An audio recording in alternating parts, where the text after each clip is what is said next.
Alright, today's integral is one that I don't really like. I actually had to get help to figure this one out. However, it does simplify really nicely. So we have the integral of 0 to 2 pi of sine x plus cosine x, and all of that is to the power of 11. Now, having sine and cosine together to the power of 11, just a wonky power, this does not look nice at all. However, the way I figured out, or didn't figure out, I looked it up essentially, how we go about this, what I'm going to do first, I'm going to set this integral equal to I. That will come into play later. Now, what I'm going to do to modify this integral first is I'm going to split this integral up into two different integrals. First one will be bounded from 0 to pi, just 0 to pi, of the same integrand, so sine x plus cosine x, still to the power of 11. And then, of course, the second integral will be from pi to 2 pi of the same thing, so sine x plus cosine x to the power of 11. And this second integral is going to be the one that we want to do some work with. So what I'm going to do here is I'm going to do a u substitution. U equals x minus pi. In doing this, we'll still have du equals just 1. We could solve for x equals u plus pi. And I'm going to do the substitution. This will leave us, so we have x minus pi. So 2 pi minus pi will give us a bound of pi. And pi minus pi will give us a bound of 0. If you notice, this integral, if we do the substitution, this bound is the same as this bound. So if you can see where I'm going, I'm planning to just combine these integrals back together in the end. However, we can't do that just yet. We got to finish our substitution. So sine of x, we know x is u plus pi. So this will transform into sine of u plus pi. And then, of course, will be cosine, or plus cosine of u plus pi as well. Now, all of that is to the power of 11, and this is a du. Now, before I go further, because I am planning to add the integrals back together eventually, what I'm going to do is change the variable back to x. This may look a little weird, but due to the fact it's a definite integral, we are allowed to just call the variable whatever we want. Because the bounds are the same, it doesn't matter what the variable is. So I'm just going to erase all these u's down here, rewrite them as x. Now, what are we going to do now? We want to simplify these sines and cosines. And these are formulas. However, at least for me, I'm not going to remember what sine of x plus pi or cosine of x plus pi is. However, I do remember my angle addition formulas. So sine of x plus pi, we can expand this and solve for what it equals to. So sine of a plus b equals sine a cosine b plus cosine a sine b.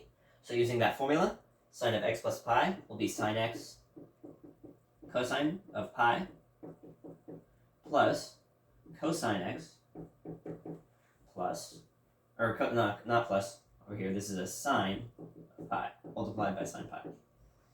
Now sine pi, we know that equals 0. So this whole end of the term just goes away. Cosine pi equals -1, so I can cancel that and just write a negative here. Therefore, sine of x plus pi equals negative sine of x.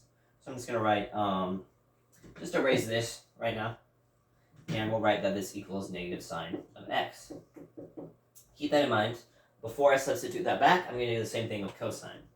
So cosine of x plus pi this time. Now cosine of a plus b is cosine a cosine b minus sine a sine b.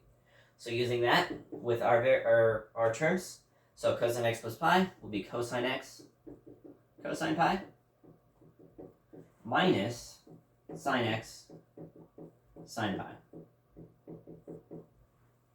Now again, we have a sine pi right here, that equals 0, therefore sine pi, or 0 times sine x, that's just going to equal 0. That all goes away. And again, we have a cosine pi right here, that will go away and just bring a negative out to the front.